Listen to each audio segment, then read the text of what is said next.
যেমন অনেক খারাপ আছে, যেমন যেগুলো অল্প খারাপ আমি ছেড়ে দিলাম, এত খারাপ আছে তাদেরকে তো ঠিক করা উচিত, ভগবানের তো দেখা উচিত। ভগবান যখন পাঠায় তখন পরিপূর্ণ একটা সাদা কাগজের মতো করে পাঠায় আমাদেরকে পাঠায়।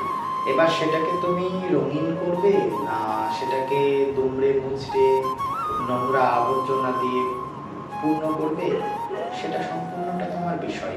হ্যাঁ, আর যেটা হচ্ছে তুমি যেটা বললে যে ভগবান তাদেরকে কেন ভালো করে না, ভগবান তাদেরকে বহুবার সুযোগ দেয়। ভগবান তাদেরকে, আমাদেরও যেমন আমরা অন্যায় করলে ভগবান আমাদেরকে সুযোগ দেয় ভালো হবার জন্য, কিন্তু যখন দেখে যে কিছুতেই ভালো হচ্ছে না তখন ভগবান ছেড়ে দেয়। তারপরে পরিস্থিতি সমস্ত কিছুর চাপে পড়ে একটা সময় ভগবান তাকে আমার একটা সুযোগ দেয়। এই সুযোগ দিতে দিতে একটা সময় গিয়ে